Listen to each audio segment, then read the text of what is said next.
Hello everybody, welcome to week 10 of turning my $1 house into a cozy home. This week is an exciting one because I'm basically done with demo, which means it's time to move to the rebuilding process. Tomorrow I'm going to go pick up the plaster repair and all of my windows that are this size. I've been asked a few times why I'm not gutting all of the plaster as well. It's because the plaster is just fine. It looks way worse than it is, but it's solid. You can see in my bedroom, all the plaster is great. It's in great shape. Some of the plaster is peeling off a little bit, but that's no problem. I can fix it up. Everywhere you knock is just super solid. The art studio is the most concerning part for the plaster up here on the ceiling. So when I get to this point, I might have to do drywall in here. My previous house was all plaster at a propane furnace like I had built in this house, and I was perfectly fine in the winter. So I do want to keep this house. I don't want to just gut it all the way to the studs. I want to repair this part. It looks horrible, but I promise it'll be safe and healthy, and I'll be able to stay warm in the winter. I'm just walking around the house and I'm noticing that there's a lot of stuff just laying around everywhere, and it's kind of messy. So since I can't get any of the tools or anything I need for rebuilding until tomorrow, what I'm going to do is walk through the house and get everything nice and clean and ready for a new work week. It'll feel great to go into rebuilding with a clean slate.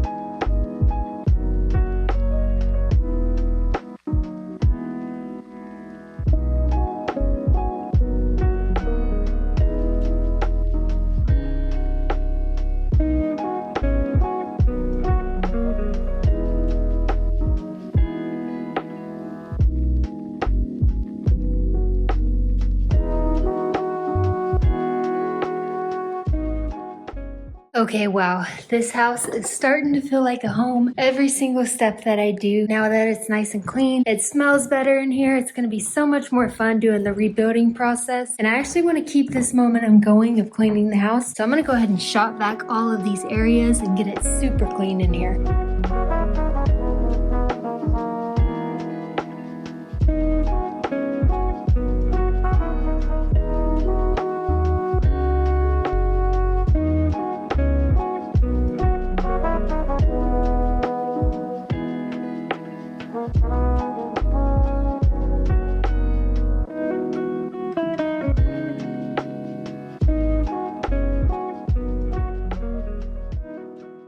It feels so amazing in here. I thought this day would never come after 30 years of storage and neglect. We are to the rebuilding process. I want to show you guys a few before and afters of this space since we're getting ready to transition into the rebuilding phase. I thought it'd be cool to look back at week 1 and where we started. You can see there was a lot of stuff in this house and so much has been emptied. The horrible drywall has been taken out. Some of the carpet has been taken out. A lot of nail pulling. But the main thing for this house was getting all of the stuff out that was used for storage for 30 years. Now it feels so good to stand in a house that is empty of the storage and clean and organized. I'm at Menards right now.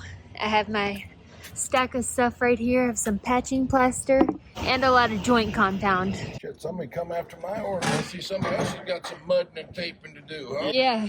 Your project's bigger than mine though, so. Oh, I got a whole house to do. A whole house? Yeah. Did you build it yourself? No, it's an old one that I bought. It was used for storage for 30 years, Oh, so a lot of it fell apart, and I'm just... I can imagine that. Yep. Well, good luck to y'all on that one. Thank you.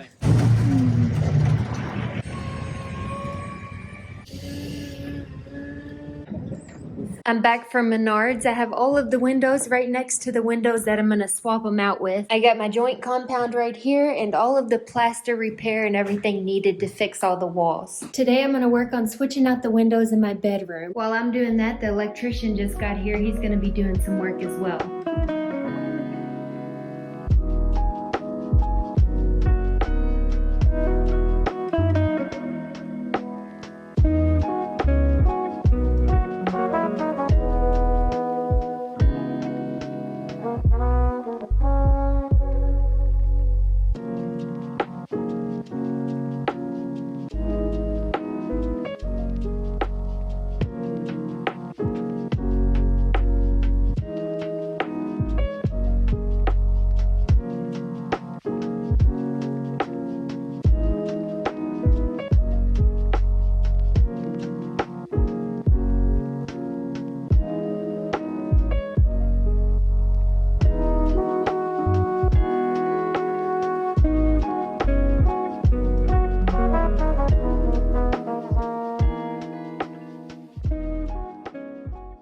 All of the new windows are in my bedroom. It looks so great out here and inside, but I'll show you the difference from the old windows to the new windows. Here's the old windows. You can see some of the paint is chipping off and some of the wood is cracking. There's also some holes around it. And then here's the new windows. You can see it looks so much better.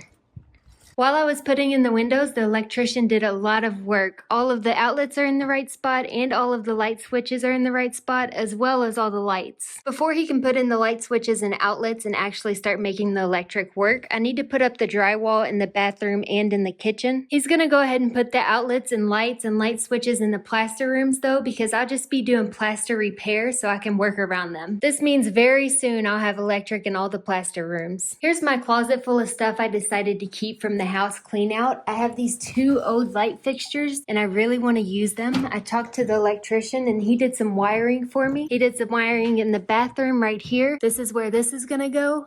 And the bathroom has 3 switches. One for this, one for a fan, and one for the vanity. I also have a spot for this light fixture that he put for me in the kitchen. And I have 2 light switches in the kitchen. One for this one and one for the regular light. The reason I decided to give these their own switches is because I thought they would be great night lights in the bathroom and kitchen. Now that the windows are done in my bedroom, I'm gonna move on to the rest of the house and hopefully I can put all the rest up today.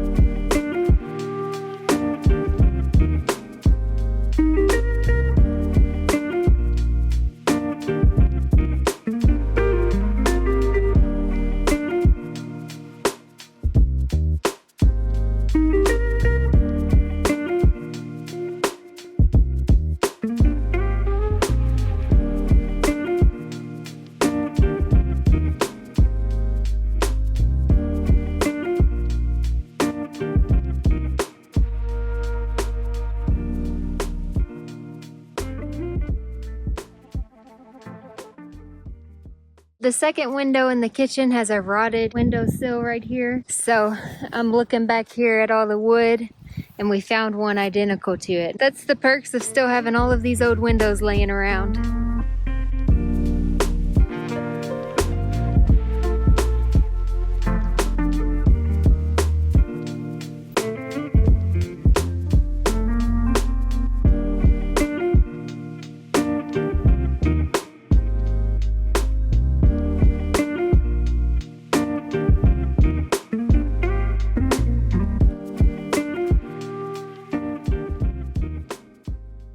The new windows are in. They're looking really nice. The next thing I'm gonna do is clear out the spare bedroom closet because the plumber has to work in here for the washer and dryer, so I need to get this stuff out and put it in the basement. I walked in the house this morning and the heat turned on, so I turned it to fan and I'm gonna try to keep it on there all day so that it'll help with the dust and the filters.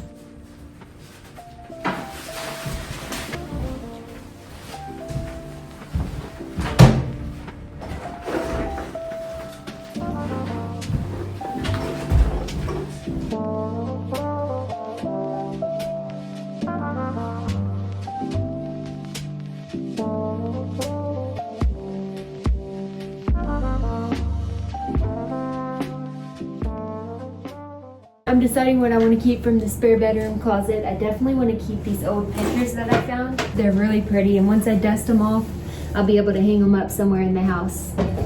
Look how cute. I kept some of the old kitchen wallpaper. What I'm going to do is put a dollar bill on it and then frame it and hang it up. This chair is so cute. When I build my deck, I'll definitely be putting this on there. This thing is pretty funky. You can see inside. I thought it'd be really cool to hold my sourdough starter stuff in here and all the flour and things like that. Here's the old table that I'm going to turn into an art piece. I'm trying to give you guys an idea of what the house is going to look like once I decorate it, but I'm keeping this as well. These are going to be pretty cool to put up. They go into the corner of each room and it's just kind of decorative to make the corner a little bit cooler. They came from a house from the 1800s, I think, or maybe early 1900s, but they look so cool. A lot of this stuff needs a lot of TLC, but it'll be cool to take breaks throughout the house journey and fix up something like this.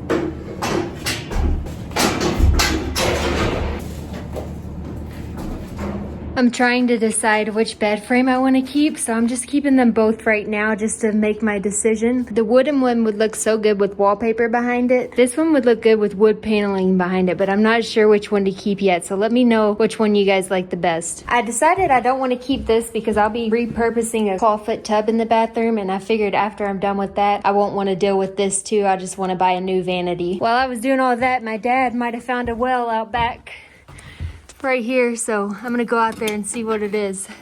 You think it's a well? Yeah, it sure sounds deep. Listen.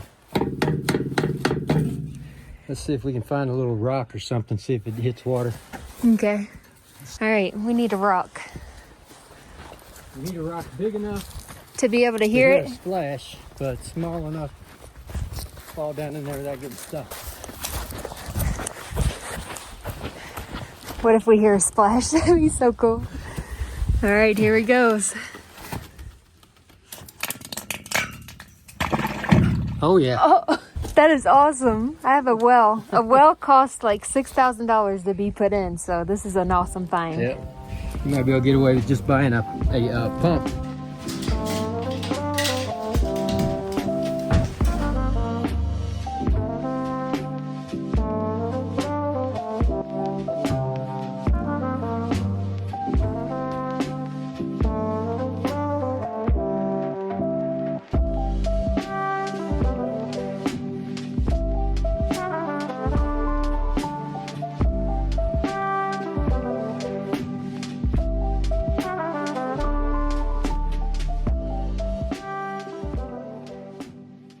In the closet, there was some drywall in the corner, which made no sense until my dad and I figured it out. It was where the chimney used to be before they added on to the house. So all this was drywall and the rest is plaster.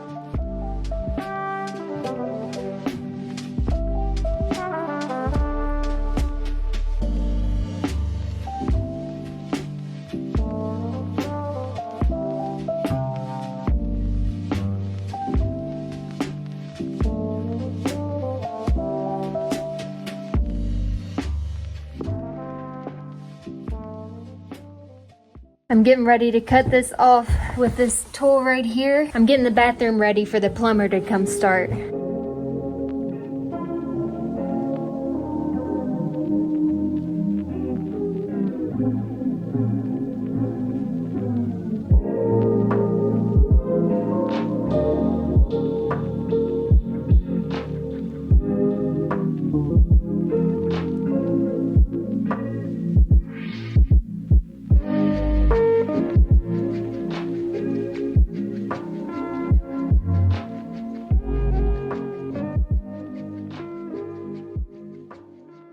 Okay, the hole is in the ground for the plumber in the bathroom, and it's clear right here for the washer and dryer. So I texted the plumber and let him know, and hopefully he'll be over here soon. The previous owner is working on getting some stuff out of the backyard for me. The door to my bedroom is damaged right here, so I need to replace it. These doors are pretty unique. Luckily, in the spare bedroom to my art studio, it's the same exact door. So what I'm gonna do is take this off and put it in my bedroom, and I'm gonna replace this door with this one right here.